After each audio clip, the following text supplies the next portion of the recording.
மேஷம் மேஷராசிக்காரர்களுக்கு இந்த வாரமும் பார்த்தீங்கன்னா செவ்வாய் ராசியிலே இருக்கிறார்.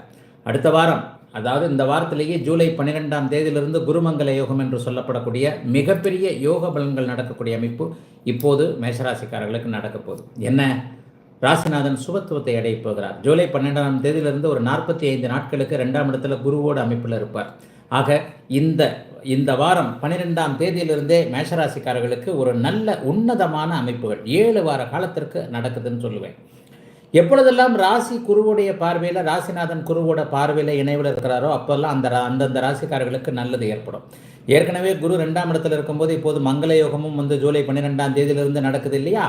ஆக மேஷராசிக்காரர்கள் எல்லோரும் கொடுத்து வைத்தவர்கள்னு ஒரே வார்த்தையில் முடிச்சிருவேன். எல்லாருக்கும் நல்ல பலன்கள் கண்டிப்பாக இருக்கும். 6 12ஆம் இடங்களில் இவர் ராகு கேதுக்கள் இருக்கிறது, 11ஆம் இடங்களில் சனி இருக்குது. அப்படிங்கிறது மிகப்பெரிய அளவிலே நன்றாகவே இருக்கிறது. ஆகவே அப்படி ஒன்றும் சாதகமற்ற பலன்கள் நடக்காத ஒரு அமைப்பாகவே இருக்கும். சரி ஐயா, வார இயக்கம் சந்திரனுடைய இயக்க அமைப்புகளில் தானே இருக்குது. பார்த்தீங்கன்னா 4 5 6ஆம் இடங்களில் தான் இருக்கிறார். அப்போ 4 5 6ஆம் இடங்களை பார்த்தீங்கன்னா வளர்பிறையிலையும் சந்திரன் வந்துடுறார். தேய்பிரை அமைப்புகள் எல்லாம் முடிஞ்சு போச்சு. அமாவாசை அமைப்புகளை முடித்து கொண்டு சந்திரன் அப்படியே நல்ல நிலைமையில் வரக்கூடிய இந்த அமைப்பு 4 5 6 அப்படிங்கிறது ஒரு நிலையில் வீடு வாகனம் போன்ற அமைப்புகள், குழந்தைகளால் ஏதேனும் ஒரு சந்தோஷ அமைப்புகள், 6ஆம் இடத்துல கடன் நோய் வம்பு வழக்குகள் அசிங்கம் கேவலம் எதுவும் இல்லாமல் இருக்கக்கூடிய அமைப்புகள் என மேஷராசிக்காரர்களுக்கு ஒரு நிம்மதியவும் சந்தோஷத்தையும் கொடுக்கக்கூடிய அமைப்புன்னு தெளிவாகவே சொல்லிடலாம். சந்திரனுடைய இயக்கங்கள் வலுத்திருக்க மங்களயோகம் இப்போது சிறப்பாக இருக்கக்கூடியது.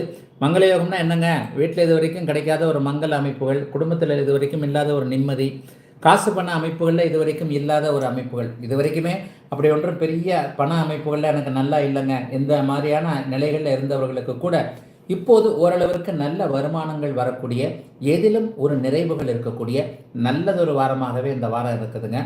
4ஆம் இடத்துல இருக்கும்போது அம்மாவுக்கு, ஏன்னா அமாவாசையிலிருந்து அப்போ தான் வெளியே வந்திருக்கிறாரு. ஆனாலும் சந்திரனுடைய சுக்கரனோட அதாவது சுக்கரனுடையும் புதனுடையும் சந்திரன் சேருவது என்பது ஒரு நிலையில் வேறு எந்த விதத்திலையும் கெடுதல்கள் இருக்கக்கூடாத ஒரு அமைப்பு. ஆகவே தாயாருடைய ஆதரவு ரெண்டும் கிடைக்கக்கூடிய தன்மைகள் மேசராசிக்கார இளைஞர்கள் சிறுவர்களுக்கு கிடைக்கக்கூடிய அமைப்பு இருக்குது.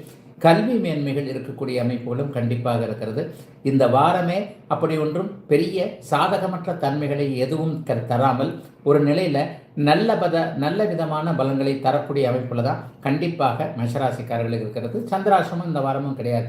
ஆகவே மேஷராசிக்காரர்கள் சுறுசுறுப்பாக தங்களுடைய கனவுகள் அத்தனையும் நிறைவேற்றிக் கொள்ளக்கூடிய நல்ல வாரமாகவே இந்த வாரம் கண்டிப்பாக அமையும்.